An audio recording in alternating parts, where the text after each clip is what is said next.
are here with me on C major before the show.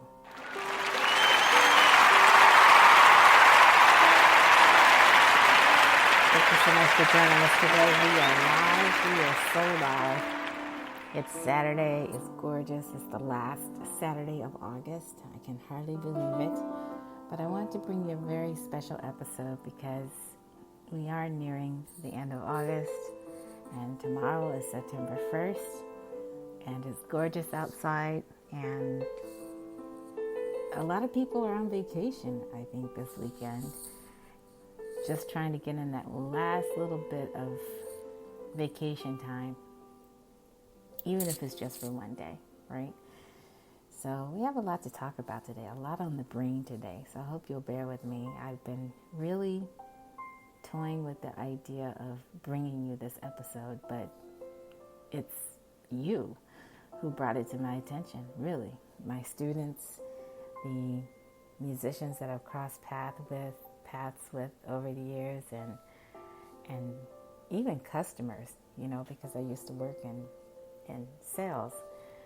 And so whenever I would encounter someone shopping for keyboards or professional audio equipment, I would get all these questions that really let me know this person did not know as much as they thought they knew, or they really needed someone to tell them. So today is that kind of show. Not that you don't know what you know, but you might learn something new. I know I'm going to be learning something new along with you today. So we're going to experiment together right here live on C Major Before the Show.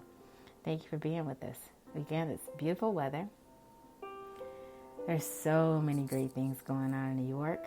We have sports that are taking place. Everybody's talking about football. Everybody's talking about baseball. Everybody's talking about tennis. They're really talking about tennis. I'm having to really hold myself back from not talking about tennis so much today, but I'm very excited about the developments in the tennis world, and especially this weekend going into next week. So anyone that knows me, anyone in coffee culture, any of my students, you all know the excitement that's building around tennis as we speak. So I wanted to give some shout outs as well, because we didn't do a whole lot of that this summer. We held back on that. And then I'll talk with you about food, something that I talked a little bit about over the summer. But it's just because I invite you to bring your coffee and your snacks whenever you can to the podcast and just really have a good old time just listening and hopefully having some conversations with your friends and family about music making. But the shout outs are to my students who really stuck it out this summer. I mean, just applause for that.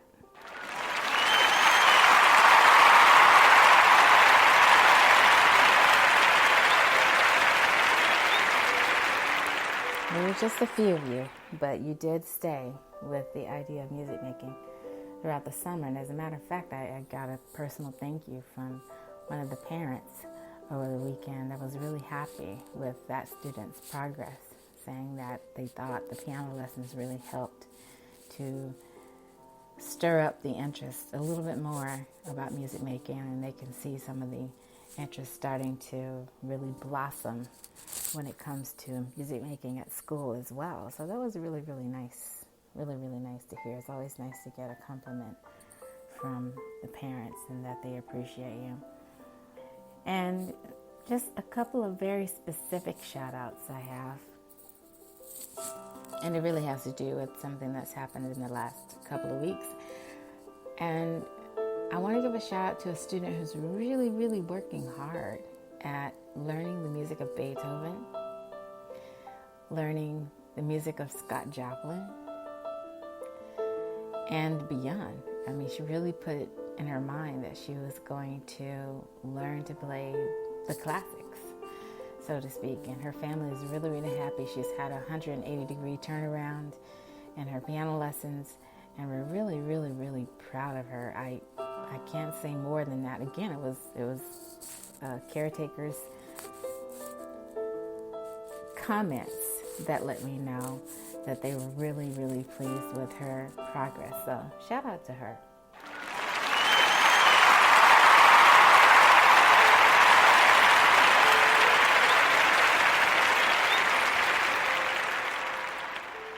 And I think I have just one more shout out, but I'm trying to decide who it's going to be. I could shout out a few more people, but I just want to shout out that one person that's really, really standing out in terms of their progress. And let me think about that across the week. Who deserves a shout out? Oh, I know. These students have really blossomed. I mean, they went from their regular method books to really deciding which genre of music they wanted to focus on. And that was so exciting to see because I didn't know which direction it was going to go. So imagine you have parents that are putting a little bit of pressure on you to play piano in the first place, to do something with piano. And it was because they studied piano themselves, and then to find out where your niche is, you know. So that happened for these students, and it was such a nice surprise. So one student decided to go more of the blues and jazz direction. So we're working with that student on getting her comfortable with boogie woogie type rhythms in her playing, and not being afraid to explore some of the harmonies that are there, and really making that music her own. And what I really, really love is that she uses Siri, she uses Alexa, you know, that type of help to answer any questions that she has, you know, about the music and the composers, and just so sharp, just super sharp. I have another student that is leaning more towards classical music, and I didn't think he would do that. I really didn't think he would do that. I thought we were going to go more the blues route for him, but it turns out that he's really made it up in his mind that he can successfully study classical pieces. And he's really, really getting into the idea of playing sonatinas. So big shout outs to those two students. That's great.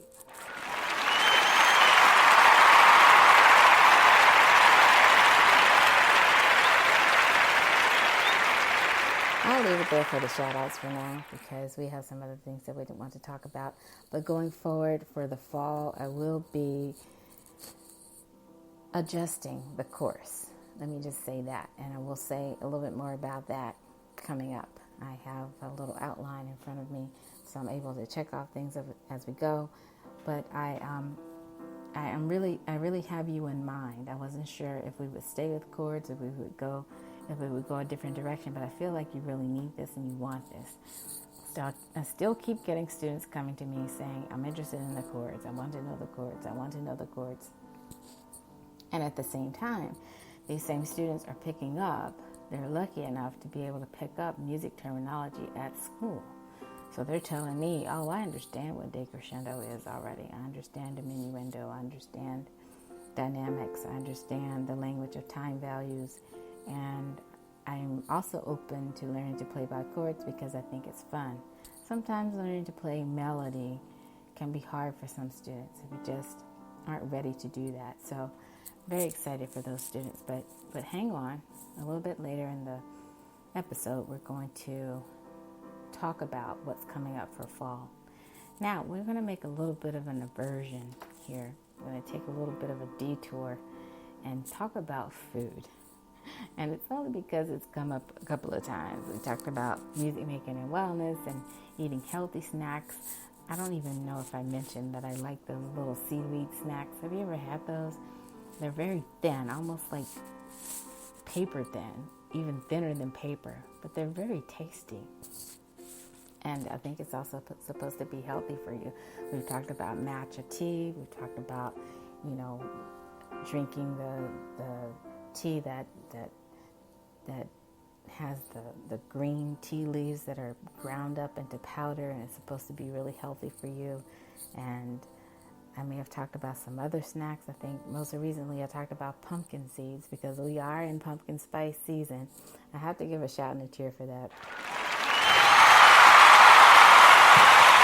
Yes! Big cheers for pumpkin spice. I don't even know if I'm supposed to be that excited about pumpkin spice season. I really don't, but I am. So I'm excited about the whole idea of pumpkin season and seeing the pumpkins and the fall and all of that. And so I just happen to be able to appreciate the celebration of pumpkins.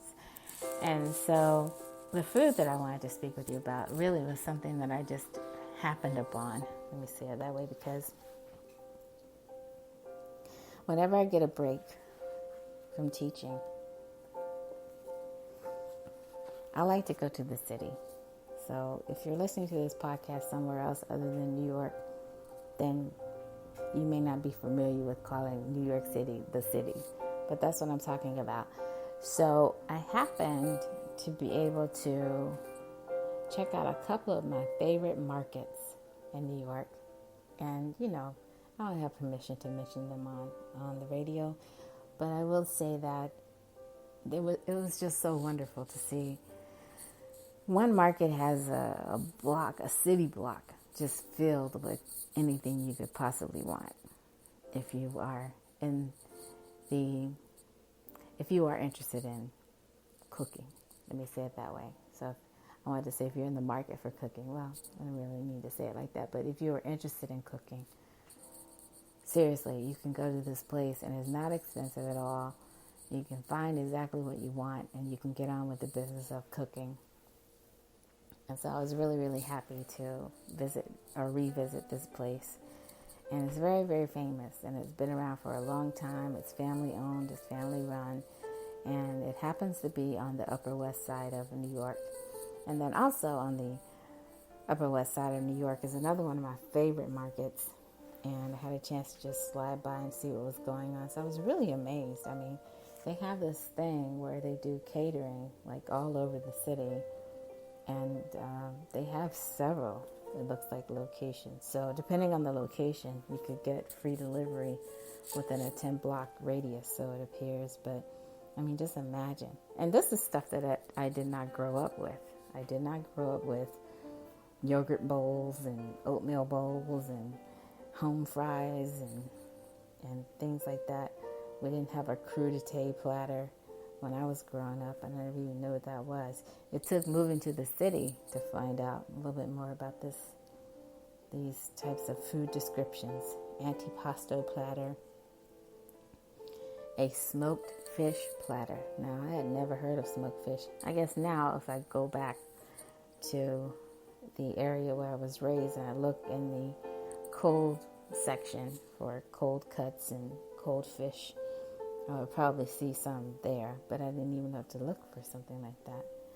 And of course you have a shrimp cocktail platter. Now that I knew about, but all the different types of sandwiches and the different heroes, I just never really heard of all of this. All the different types of homemade salads and the hors d'oeuvres. Now, of course, you've heard of hors d'oeuvres, but they were limited. I mean, here you get a choice of something called spinach and feta cheese stuffed with phyllo points.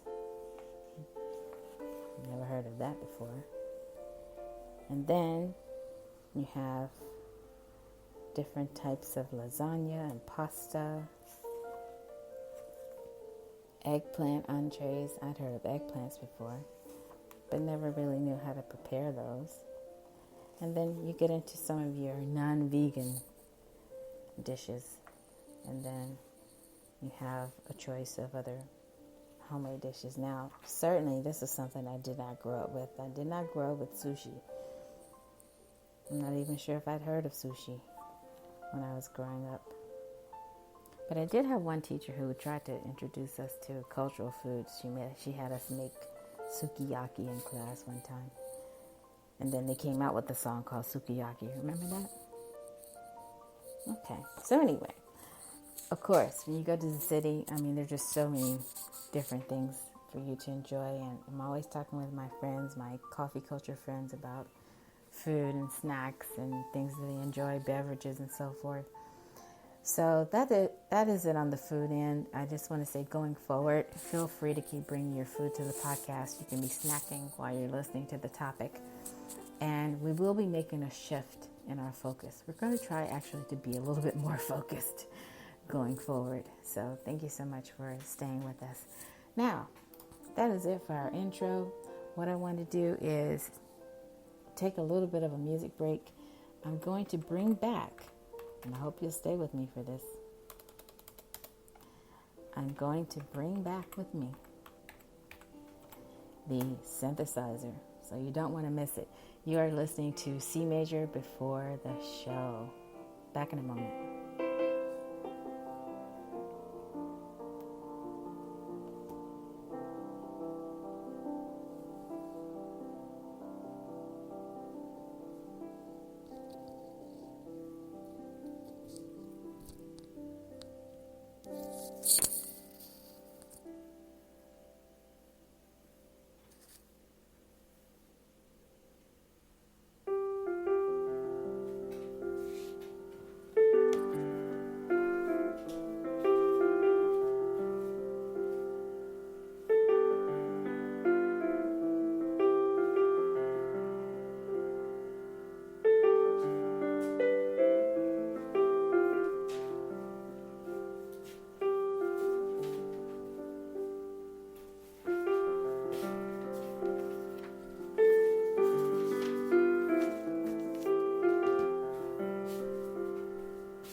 And we are back. Thanks so much for tuning in and waiting for us to get back. We had to take a little bit of a snack break, as well as bring in the synthesizer, the moment you've been waiting for here on Z Major Before the Show. And so what I'm going to do in about a minute and 20 seconds, I'm going to lower the music, and then we're going to talk about the idea of synthesizers. Now, I think last time I did mention on the podcast that you should do your homework. Did you do your homework? I'm doing a homework check today because we make this show part of our C Major's classroom. So if you go to cmajorporter.com, you'll see some of our homework questions that we use. It's all tongue-in-cheek. It's not meant to be anything that's an assignment in real life.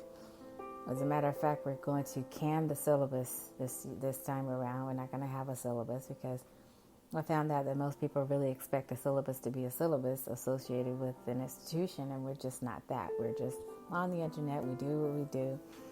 And quite frankly, we could make this show entirely private and really focus on having only the ones that want to hear the information. But until I hear you request that from me personally, we're going to keep it the way that it is. And I think in the future, as we grow, we may decide to just lean more towards that because it may be necessary at that point. But let's see how far we can go with just keeping it as it is, but just changing our focus. Okay, so I just stopped the music. I'm turning down my volume here. And I'm just going to go ahead and revisit some of the things we were talking about and some of the things that I signed for quote unquote homework last time. By the way, I know we took a couple of weeks to pull this show together, and it was for good reasons, but that's okay. So what I really wanted you to do was take a look at what I meant when I said monophonic. And if you have a really good dictionary, you can do this using your dictionary. You can really start to find out this type of language. So I wanted you to look up monody, first of all. I almost said monochord, which that's different. That has to do with something that has to do more with string players. So we're not talking about that right now. But monody. So occasionally a term for monophonic music or for accompanied solo song in general, but more properly a particular type of accompanied solo song that developed about 1600 in reaction to the polyphonic style of the 16th century. So, you had a lot of contrapuntal music, and then Bach was, the leader in that. So imagine you just have one voice.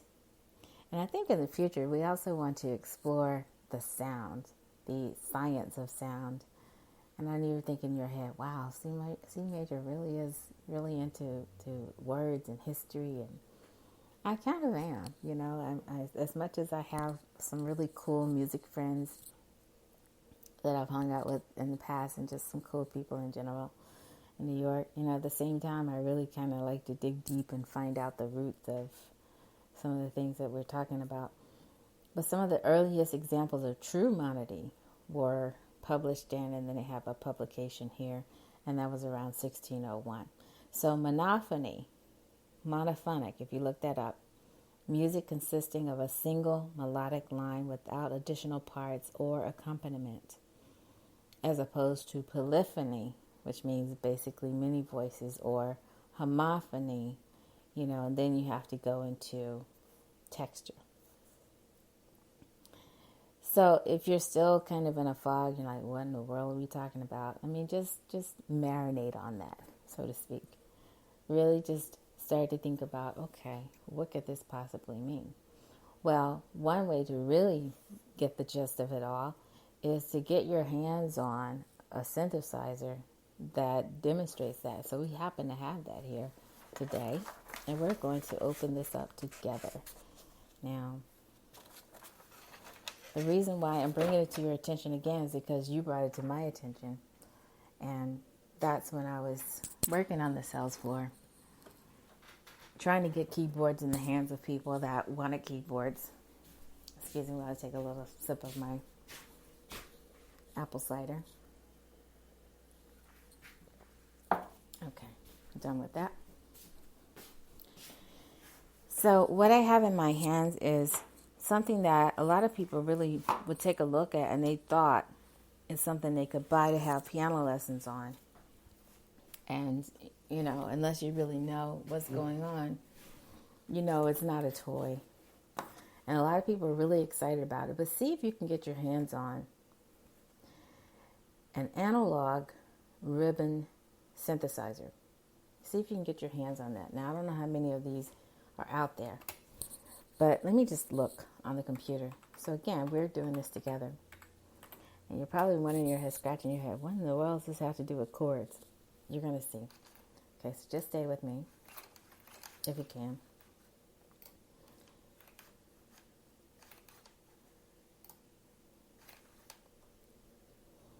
Okay, so even if I just Google search that, analog ribbon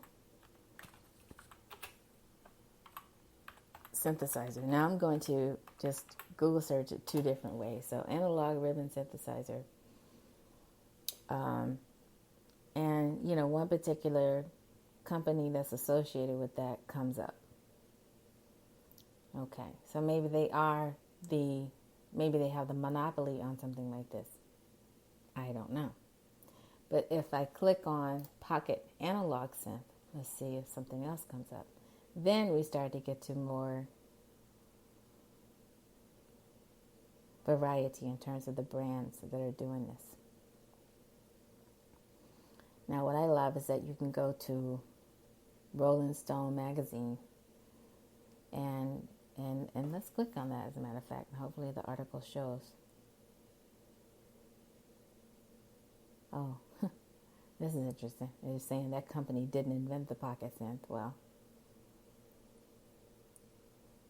and then you have, now see, this is where it gets interesting, because you have an article that would say something like the best cheap synthesizer of the year, portable, desktop, you know, and some people will think, oh, I can take piano lessons on this. And my short answer for you is no.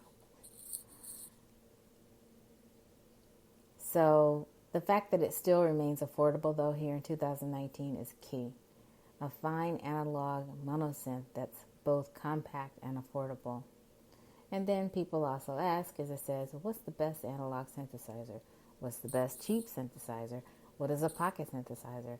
What makes a synth analog? And then you can find out the answers to your questions there if you have those questions. Now, I did see someone on the subway, I think it was the one train, who had one of these, and they were just going at it. They had their headphones plugged in. I mean, they were really creating music.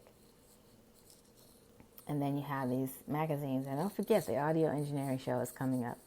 And you could probably learn a little bit more about things like this at that show if you decide to go. But I'm going to go ahead and click on this.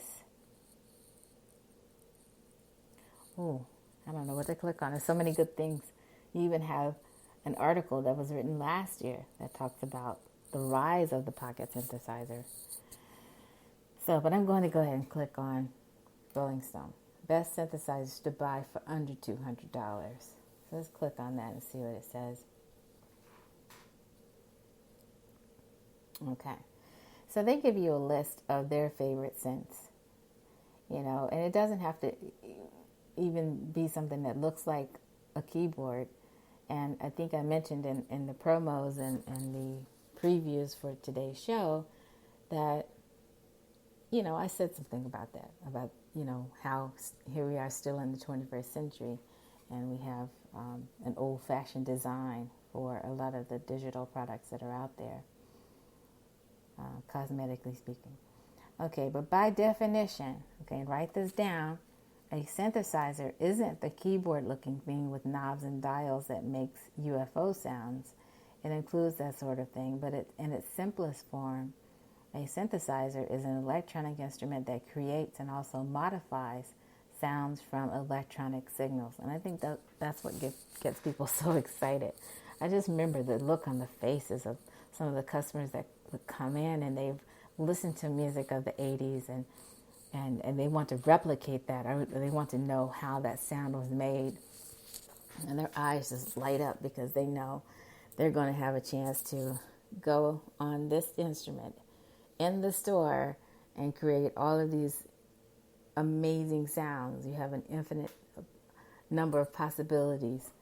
And I really need to check on with one of my math friends about that. Is it really infinite? I think it may be. So the article goes on to say, though many popular versions of synths take the shape of a keyboard, and this is where it gets confusing. This is why we're talking about this today. A keyboard of sorts.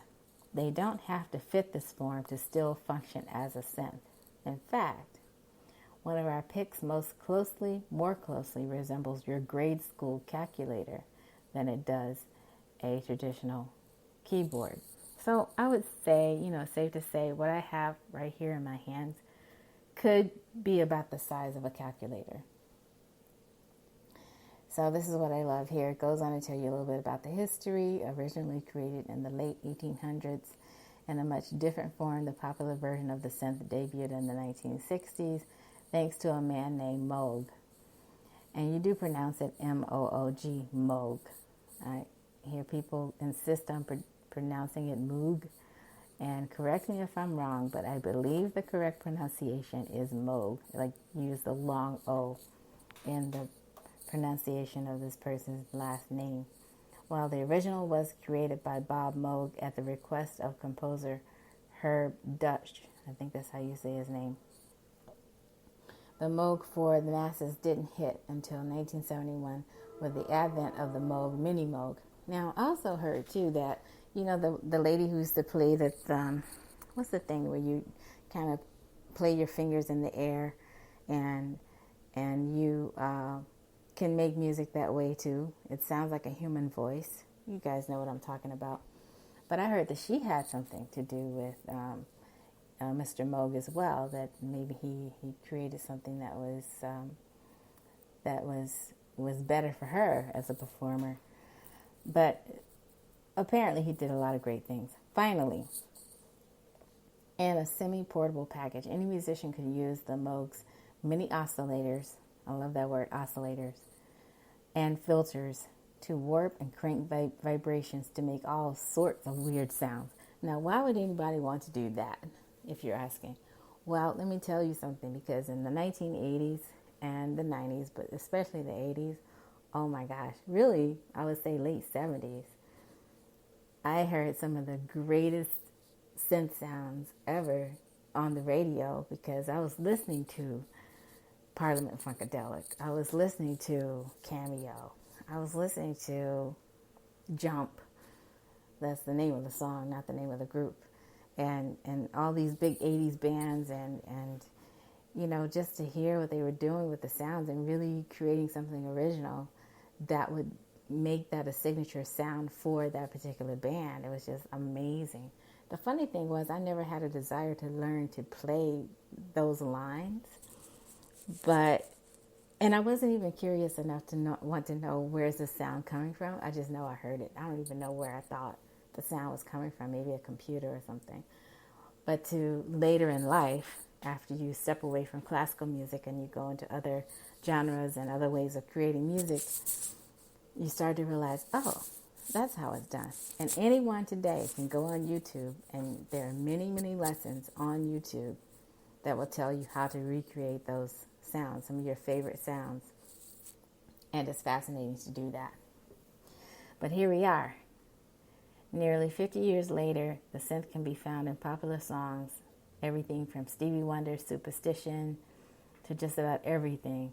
And so in honor of this, they were listing, some of their favorite budget synths that are on the market. And I happen to have one of these in my hand right now. Now, they're not kidding. I'm looking at this first pocket operator, and it does look exactly like a calculator. But again, if you go to the audio engineering show, I'm pretty sure you will see something like this at the show. Okay, now you have other palm-sized options like the one that I have. And I'm going to be going through all of the instructions. I think it's important to do that, because one thing I notice sometimes with students is that they don't like to read the instructions. And so I'm going to do you a favor. Hopefully you'll think of it as a favor. And I'm going to read the instructions. So if you happen to have this monotron, and it's called Duo Monotron, and it looks like a keyboard. It's also handheld enough that it feels like a calculator in the hand, and it's so lightweight. Just know that you won't be able to play it like a piano. That's not the purpose of that. You'll do much better with your computer keyboard hooked up to GarageBand, learning lessons like that. But this is not what this is intended for. Okay, so let me close off of my internet search for a moment here. And now let's step over to the instructions. Okay. I'm doing this here now so that I don't have to do it over at the C Major Radio Show, because we have other things to talk about over at the C Major Radio Show, like how do you write down the sounds that we're about to hear in a few moments over here. Okay, so please read before use. I'm going to put my music on really low so it doesn't sound too dry. Okay, so you hear a little bit of music going on in the background, just very low. Okay, so here I am. I have this monotron, and it says, please read before use. Now, some of you may argue with that. You may go, oh, well, it's not original the way that it's explained, it's translated, but trust me, you want to read this. So it just, gives you a thank you for purchasing the Monotron. And then if you go down here, please read before use. You have a picture of it, and it actually gives you a diagram. So there are 11 points that you're supposed to notice about this synthesizer. And so it says this device is an analog synthesizer. Depending on the ambient temperature, the range of the ribbon keyboard may be subject to change. To set your preferred range, adjust the range adjustment trim knob on the rear panel using a Phillips screwdriver. And then it has something in parentheses. So let me look at that first, because when I was looking at it the first time, I have no idea what they're talking about. So adjust the range adjustment. I don't know what that means. I don't see anything on the device that says the word range. And I don't see where I'm supposed to put my Phillips head screwdriver. So I may have to give a phone call on that one. So we're going to skip that part. But let's go ahead. It says rotate the knob clockwise to widen the ribbon range and counterclockwise to narrow the range. Okay. Well, let's move on. So I like this note here too. It says, depending on the temperature, the LFO rate may be subject to change. Okay, so you basically kind of need to know some of the language around synths. I think that's what they're talking about here. So unless you're into all of that, you may or may not know. So I would say for homework, look up LFO and look up quote-unquote range when it comes to synthesizers. And also look on YouTube, and maybe somebody out there who's demonstrating how to use that Phillips head screwdriver on the rear panel of the synth to do what they're asking you to do to set it up. Okay, now you have another note. It says the unit will take about 30 seconds to warm up and stabilize after it is powered on. Important to know. So if you're one of those people that likes to press the on button and then immediately hear sound, that's not going to happen. 30 seconds is a long time in radio. And so 30 seconds is the amount of time it's going to take to warm up this little synthesizer. Then, another note, stereo signals that are input to the aux jack will be down mixed to a mono-aural. That's important to know too. So you're still going to hear everything in mono, basically. Okay, now going on to part names and functions. Number 1 says standby / pitch mod / cutoff mod switch. This switch functions as the power switch and a modulation select switch. That's good to know. Select from standby, pitch modulation, or cutoff modulation. Okay, so I see that. That's clearly written here on the synthesizer. Okay, number 2, you have a VCO pitch knob. So this knob enables you to set the basic oscillator pitch. More homework for you. Look up what VCO means. So far you're looking up LFO, you're looking up VCO, you're looking up quote-unquote range when it comes to synthesizers, the range adjustment trim knob. Okay, so the VCO pitch knob enables you to set the basic oscillator pitch. So again, if you don't even know what the word oscillator means, look that up. That's another thing for you to look up. Now, what I appreciate about this dictionary that I have is that they already go ahead and tell you they don't have anything to do with electronic music at all. It's mainly focused on classical music. So they're not even trying to move into the tradition of dealing with pop music. Its subject is principally the tradition of Western concert music and nothing more than that.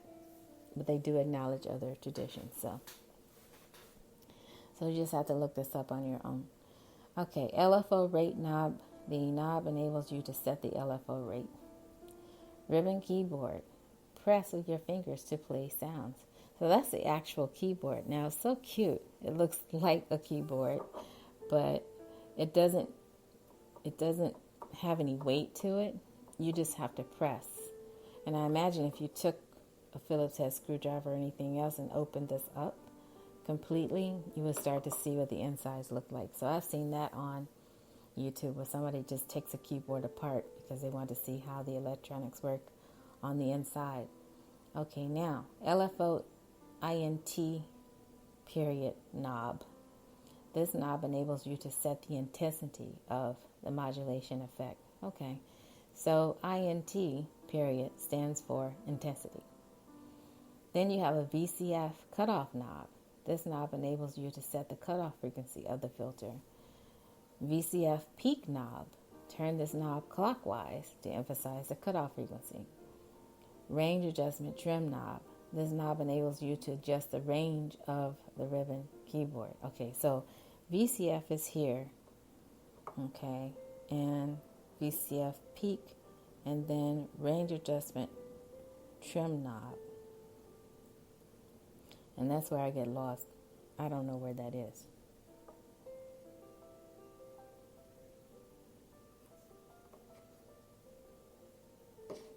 Okay. Volume control.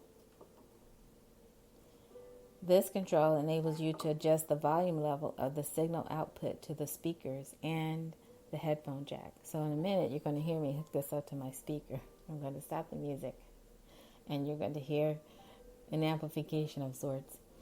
Okay, then you have an aux jack. So you can connect this. This is great. If anybody still has CD players, you can connect a CD player or an MP3 player here. Adjust the output volume level on the connected device.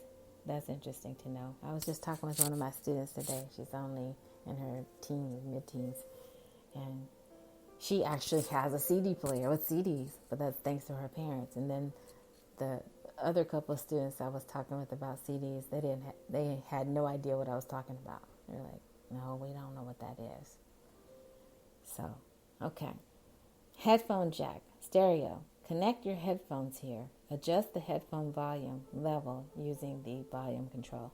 So what that means, that person that was on the subway that was playing around with their synthesizer, they had headphones on. They were really going to town with it too. You could just see they were really into it. Okay, now this is important. It's a do not instruction. Do not connect a cable with a monaural plug to the headphone jack. And then you have the specification. So that's important because I love reading the specs on this. Specs is the short word for specifications. So imagine you're planning to go somewhere really, really cold, like Iceland, or somewhere where there are mountains, and you're planning to climb up a mountain and your temperature is going to get above a certain temperature or below a certain temperature, then you have to really consider that. Okay, so the operating temperature, you cannot be anywhere below 32 degrees Fahrenheit or above 104 degrees Fahrenheit. So I'm like, okay, that rules out Mount Everest and that rules out Arizona, which was funny. And then it has in parentheses, non-condensing. Okay, connectors. You have a headphone jack, you have an aux jack. Power. You get 2 AAA batteries, and they recommend alkaline batteries, not just your regular general run-of-the-mill batteries, alkaline batteries. Now, this is my first question. Well, how long are these batteries going to last? 8 hours, approximately 8 hours, but with alkaline batteries. Okay, then they give you the dimension of the thing. So just to give you an idea how small this is, we're talking about 4.72 by 2.83 by 1.10 inches. I mean, that's really tiny. Basically 5 by 3 by 1. So 1 inch thick, right? About 5 inches long and about 2 inches wide. That's what I have in the palm of my hand. And so the weight, very, very, very light, 3.35 ounces. And that is excluding the battery. So by the time I put the batteries in, it's going to feel a little bit heavier in my hand. Okay, the accessories that you get with it, owner's manual, you get 3 batteries.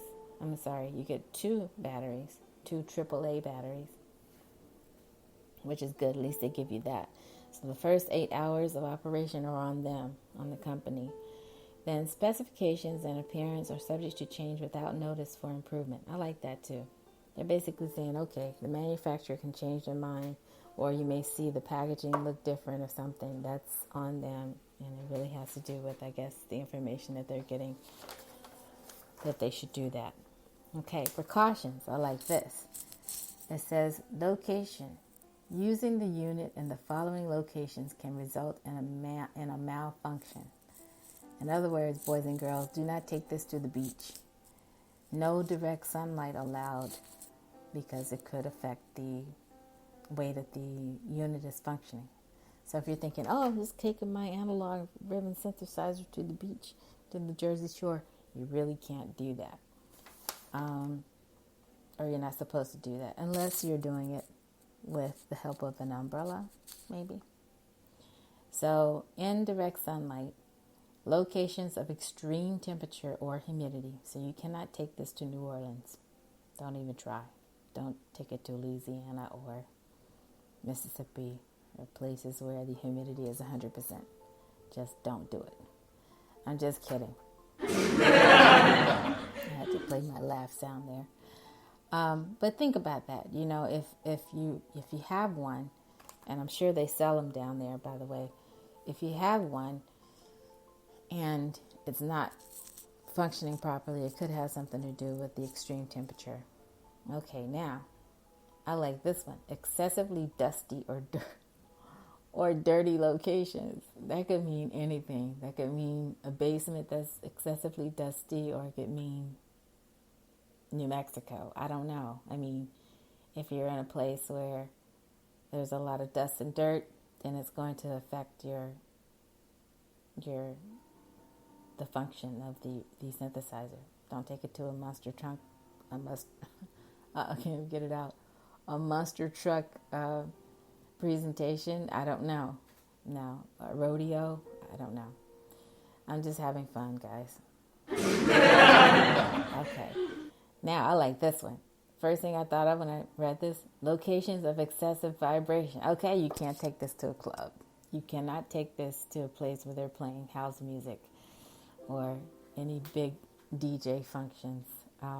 Although I would imagine a DJ somewhere is using a monotron as part of his setup. I can imagine that. Close to magnetic fields. Okay, you cannot have this next to a refrigerator. Also funny. I have no idea. I would say check with the manufacturer on any questions you have regarding what they're talking about. If they can give you a little bit more. And just use common sense, really. Okay, power supply. Be sure to turn the power switch to off when the unit is not in use. Otherwise, your batteries will wear down. Remove the battery in order to prevent it from leaking when the unit is not in use for extended periods. So if you know you're going to be away from your monotron for 2 weeks, 2 months, 2 years, I would say take it out. Maybe not 2 weeks, but also you need to clarify what they mean by extended periods. So what has been the research on that? What they experienced was a customer not able to use their monotron because they left it alone for 6 weeks. We don't really know. Interference with other electrical devices. Good to know. Radios, televisions placed nearby may experience reception interference. Operate this unit at a suitable distance from radios and televisions. Very interesting. Which radios are they talking about? I mean, nowadays everybody listens to radio on their mobile devices, and very few people even watch television anymore. They just watch their mobile devices. So, but anyway, just be cautious of that.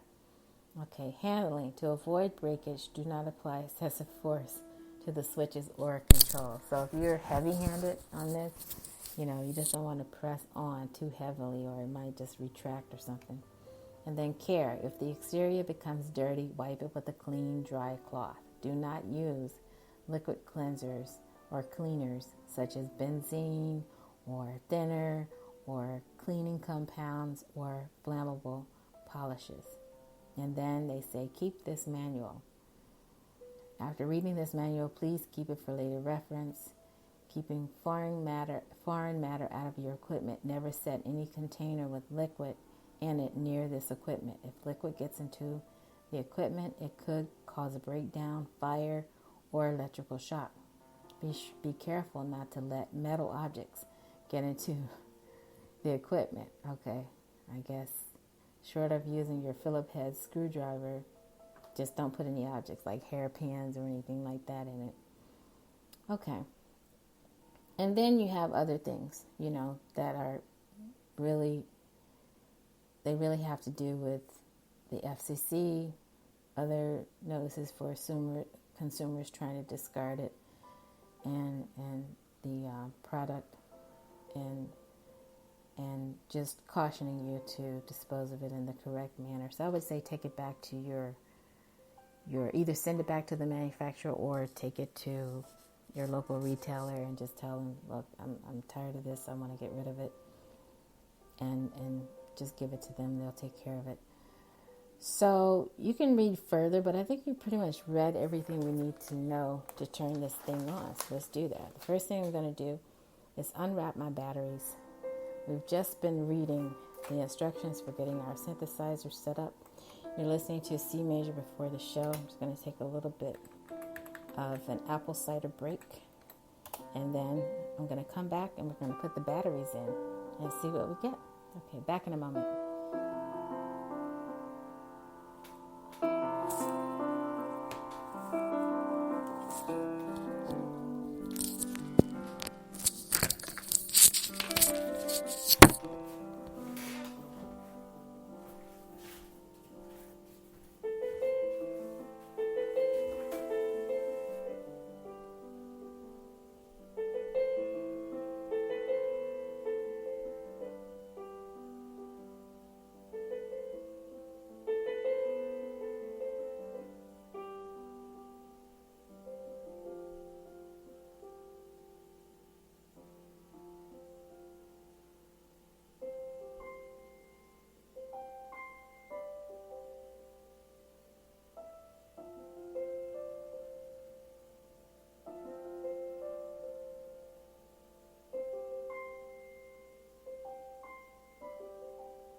back. You're here with us, ladies and gentlemen, here on C Major Before the Show. We are delving into our adventure of taking a look at a monotron synthesizer. So what I'm going to do now, as our music comes to a close, what I'm going to do is go ahead and put the batteries in, and then you're going to hear our first sound. Thank you so much for being with us today. It's a beautiful day. You could be out doing anything over this weekend, but hopefully you will download this later and then play it back and see what you can get from today's podcast. Okay, so I'm lowering my music now. So the next sound you're going to hear, besides my voice of course, you're going to hear me opening up a package of batteries.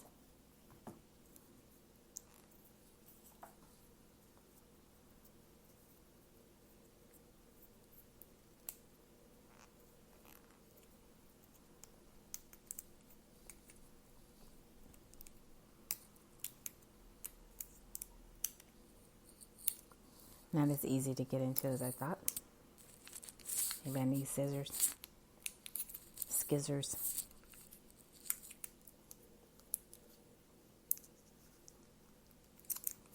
Trying to do it without that.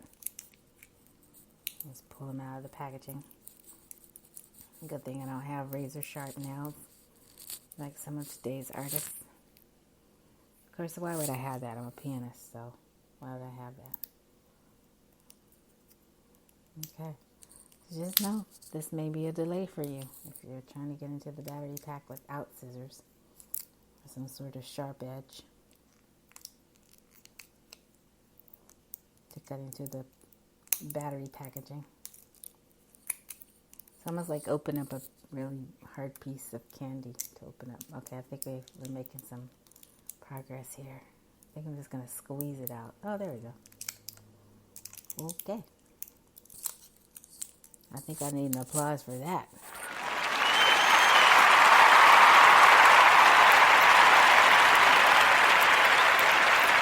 Thank you. C Major is opening up the batteries. Okay, one battery is out. Just want to get to the other one. I'm going to try this at home without scissors. I'm almost about to lose my patience. And I'm almost about to get up and get some scissors. But I think I made it. There we go. Okay. Now I'm opening up the back. You hear that opening? And let's see. Look at receiver. It says plus versus minus. Okay, let's put this in first. And then this also belongs on the plus side. Where's the plus side? There it is.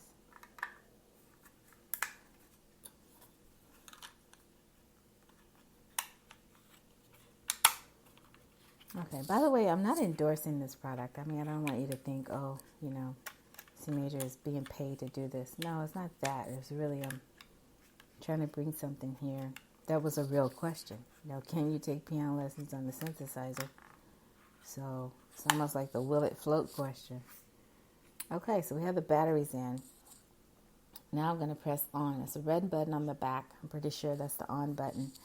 And now I'm going to press that on, and it's going to take 30 seconds according to the instructions to fire up. Okay, so hopefully that's the case. Unless that's the part where I'm supposed to use the Phillips head screwdriver, but I don't know. Okay, so this says standby. I wonder if it lights up. Ooh, look. It lights up. Okay, so if I press the red button, it turns on. And then if I press VCO1, the VCO2 button lights up. And then that gives you an indicator that you have something on. Okay.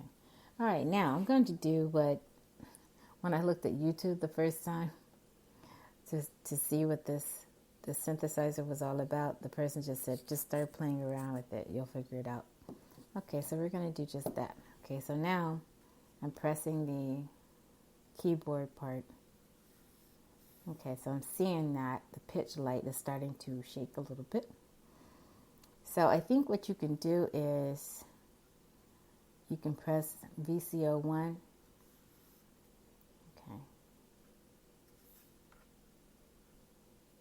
Oh, now let's turn the volume up a little bit, see if I get anything. Okay, I'm not getting anything. I'm going to press VCO1 plus 2. Okay, so I definitely see that it's on. Okay, so maybe that's what they meant by inserting the Phillips head screwdriver, so they actually get sound. I know it's been 30 seconds. Okay, so I have everything. Oh, wait, here we go. I just didn't want to turn everything up because did you guys know that, you know that scene in Back to the Future where he like goes and turns up all the volumes on Doc's, I guess his amplifiers or whatever that was. And I just didn't want that to happen here on C major before the show. Okay. All right, so now everything is, ooh, look, you hear that? Okay. I'm going to turn my volume all the way up.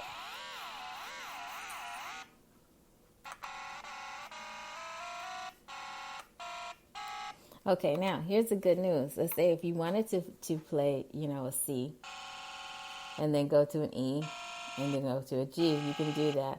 But here's the thing you can't do. You cannot create a chord with this, okay? So that was my main thing I wanted to demonstrate today, is that this is not capable of playing chords. You can play broken chords, but you cannot sound 3 notes at one time. Now, here's the thing. If you really want to defy the whole purpose of the monophonic synthesizer, the monotron, get 2 of your friends to get 2 of these devices, 1 each for each friend, and then create a chord. It's no different than, and then if you want to have a quartet, then all of a sudden you have a monotron quartet, and then you can practice playing harmony together. So one of you will be playing the C, one of you will be playing the E, and one of you will be playing the G. Now, you can, if you wanted to, play a C7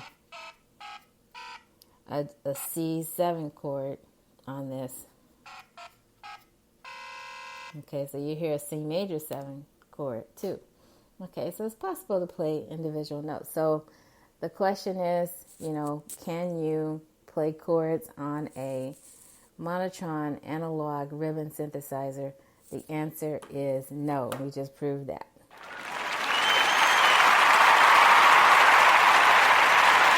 Okay. Hopefully you were able to hear all of that.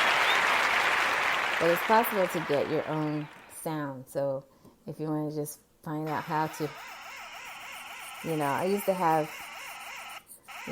friends, customers, people come in, they would just do that and go, "Ooh, this is so cool." Okay, so what we're going to do now, we're going to amplify this. So now I'm going to take this out. I'm going to put it in the back here. So I have a choice. On the back of the synthesizer, I have a choice. Let me see if I can get it in the right light. I can put in a headphone jack or something else. And it is a stereo connection. Now, I didn't read that from the instructions, but it says do not use anything that does not have a stereo connection. Oh, here it is. Okay, so the aux cord. So like if you had this going into like a mixer or something like that, I'm going to put it in the headphone jack. So I'm taking my little tiny speaker to hear me connecting this. So now all of a sudden I have amplification, right? So now it's going to sound really loud. Okay, so just cautioning you.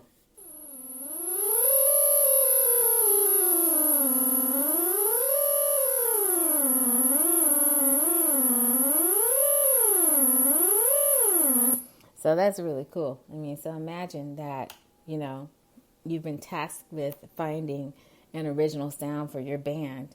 And you take something like this, which is totally inexpensive. It shouldn't break the bank. If you are a musician and you play by tips or you play by, people throwing money into your case, you should be able to get something like this. Okay. But imagine if you can play like individual, I'm not even trying to really create a rhythm, but,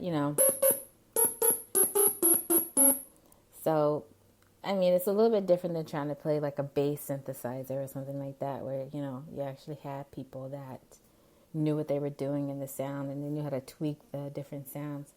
But again, you cannot play a chord on this, okay? Only broken chords. Okay, and so far I'm just sticking with C major. So let's suppose I wanted to create something minor.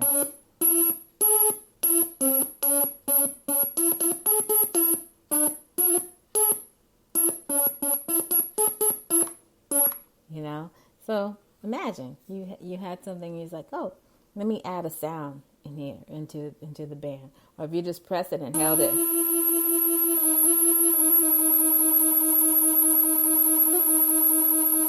And what I'm doing is just kind of wiggling my finger.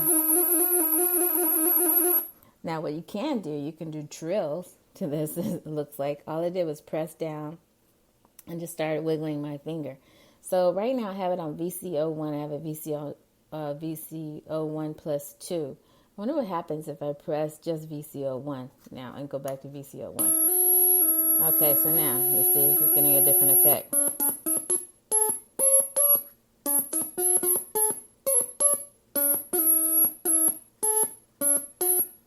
Now, what I like about this is that it's almost like it's impossible to play anything minor. Like you have everything that sounds like a very major sound to this.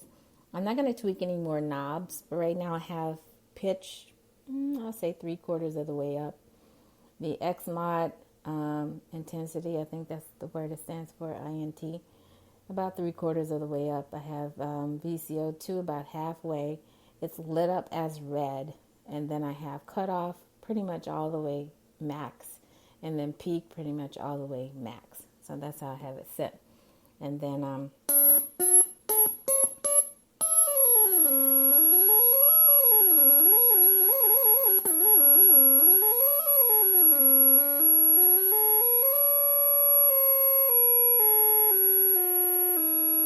okay, that's me just rubbing my finger across. It's almost like saying I can play a C major scale using this. So I really love this. This is really fun. And I think, in the future we may revisit some things that we can do with the synthesizer. But I just wanted to bring this to you today. And I hope you're impressed with the things you can do with it.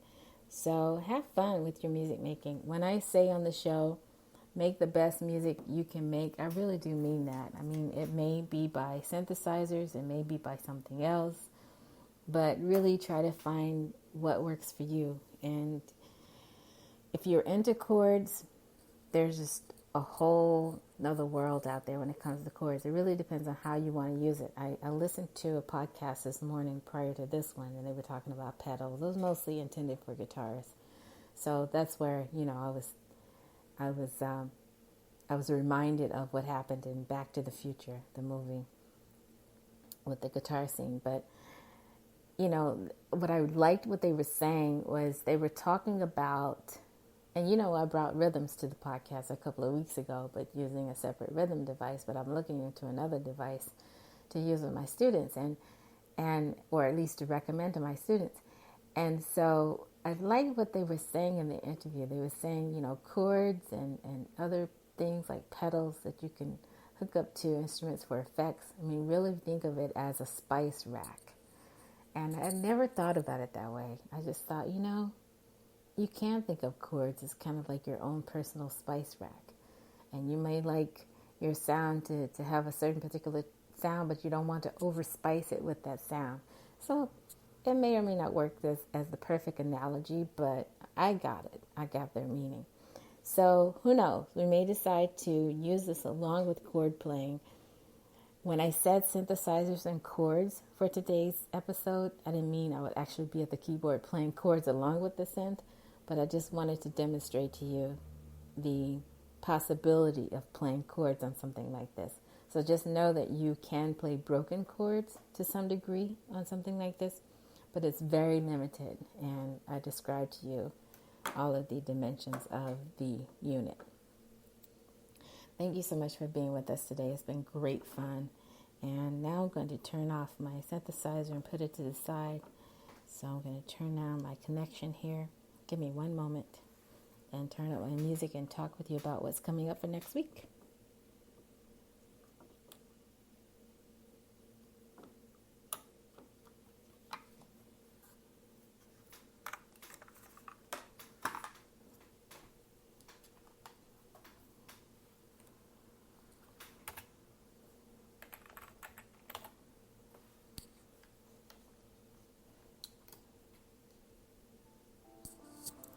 Okay, you are here on C major before the show. I'm back with you. I'm C major. Sometimes I call myself C major Porter to, I guess, differentiate myself from other C majors that are out there, and there are quite a few. But either way, feel free to check out the music that we have online, check out the podcast, and the things that we're trying to do. We're trying to teach piano lessons on a podcast, basically. And we're trying to do it by chords because that's what I feel like I can do and that I want to do. And so next week's course, or next week, rather, is going to be the start of a new course. I'm calling it Chords for Students. And that's going to encompass everybody. We started off the series at the top of the year saying chords for parents, and then we said chords for all, and then now we're moving into chords for students. So that should encompass anyone that wants to be a student of learning to play the piano by chords. And there will be no syllabus, but we're going to get a little bit more focused because I noticed just from listening back to some of the podcasts, I have a tendency to wander a little bit in my speech sometimes. I don't have a producer in front of me, a director, social media person in front of me saying, oh, you're veering off here, let's go back. I don't have someone in front of me with cue cards. I say we a lot because I know there are people listening to the podcast that have something to do with why we're on this platform in the first place. So I have to say we. I can't just say me. But we're going to get more focused because I want to explore all of the different ways of playing chords as we go and to narrow it down just a little bit. So C major before the show becomes more of a description of what we're going to do that day with a certain named chord and a certain letter named chord, and then go into talking about all the possibilities for that letter named chord. And we'll do that over at the C major radio show. So the C major radio show going forward will be less about writing down things than it is actually describing and explaining. And C major before the show will be about explaining what we're going to explain on the C major radio show, if that makes sense. So again, it may be something that's over-explained, but I like to make sure everyone is clear. And it should still be fun, just a little bit more focused going forward. So you'll hear a little bit less of the social commentary and talking about what's going on here and there, and a little bit less of the stories to take up the time, but more focused on your learning, because that's what I hear from you, that you really don't care that much about the stories. You'll listen to them, but you really don't care that much about the stories in detail. So what amuses me about a teaching situation with another student may not amuse you, because you may be saying to yourself, well, what does this have to do with me? So I get that. I totally get that. So you learn, you live and you learn. But thank you so much for being here. Now, one more thing I want to do live on the air, and then we're going to go over to the C major radio show. Don't miss it today. You don't want to miss it, because I found a publication that came across my desk that's talking about the very thing we've been talking about on this podcast since the beginning of the year. What does it mean to play by ear with no music?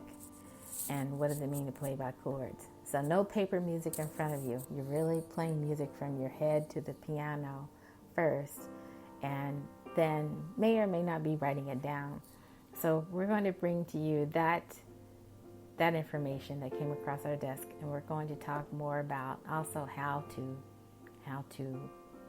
notate things using text.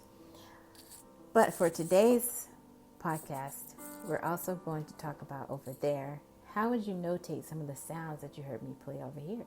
So if you want to notate somebody running their finger across a monotron, playing a C major scale, how would you write that out?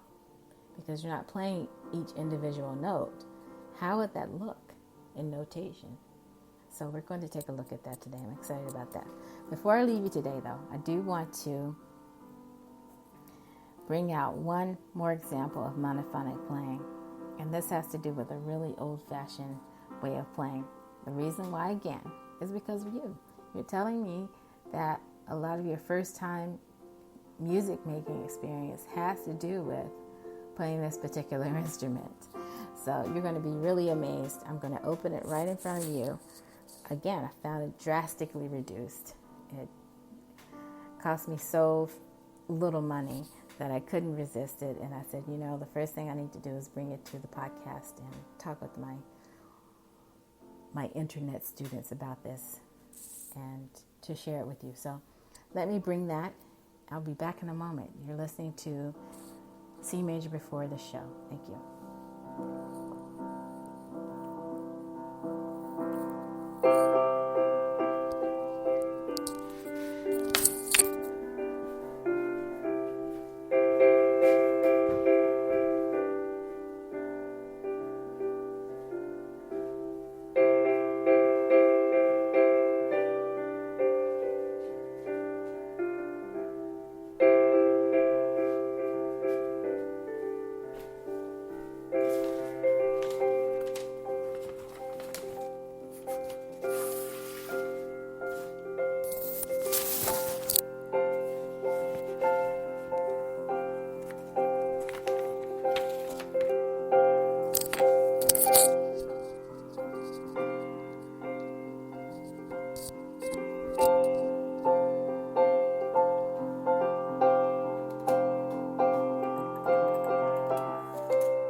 You are here live with us here on C Major Before the Show. I'm your host, C Major Porter. Thank you so much for staying with us on this Saturday evening.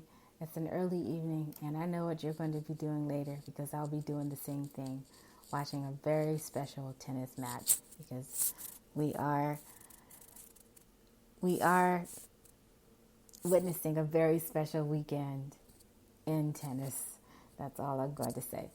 Now, have you heard of a recorder? Applaud if you've heard of a recorder.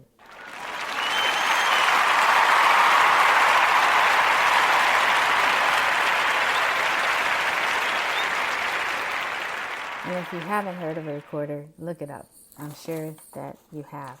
There are many companies that make recorders. And so this is a recorder that gives you the original sound of recorders of the Renaissance period in music history. And it can be used by beginners. It can also be used by others that take part in musical performance. It's not one of those professional recorders that are really expensive, but you can use it as a solo instrument, as a duet instrument, as a person that's playing in an ensemble. And it's an introduction of recorder style. So imagine Baroque style recorder. It suits advanced players and just players in general. And it's easy to be played, and it's also suitable to beginners. That's what it's saying here. And then they're saying that, the style. On the back of this paper, they give you it looks like instructions for the fingering chart. I'm just going to see if I can get a sound to come out, because it also gives you that whole idea of what we mean when we say monophonic. So, okay, so monophonic recorder. Let's say Baroque recorder.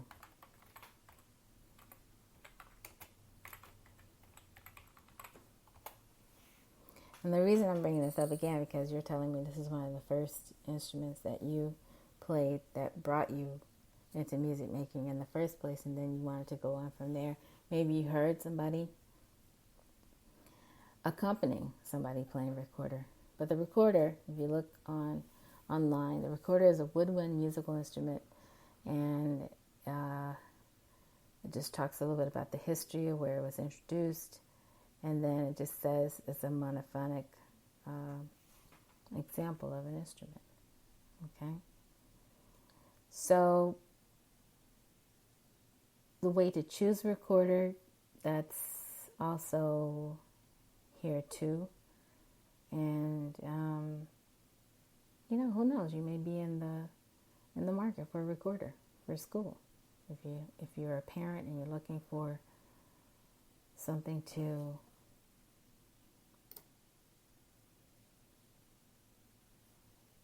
you're looking for a type of recorder, or you're looking for a recorder or something to ease your family into music making, I think this may be one way to do it. Okay, let me just see if I can read the instructions really quickly. Now, you may hear me use this in the future. I just want to see if I can put it together really quickly. Looks like there are many parts. You know what? I don't think I'm going to be able to do this today. There's just too many parts. And I won't be able to do it quickly. It's like, oh, here we go. The main part is over here. So as I'm looking at this, oh dear. There's screws involved. Okay. You know what? C major needs to take a closer look at this before bringing it to you live on a podcast. But here, I did it. At least I tried to bring this to you. What I want to do is encourage you to make the best music you can make, and don't be afraid to try something when it comes to music making. If you want to know any information about some of the instruments we were talking about today, feel free to do that. We're here for you. We want you to know that you can feel comfortable bringing us your music making ideas.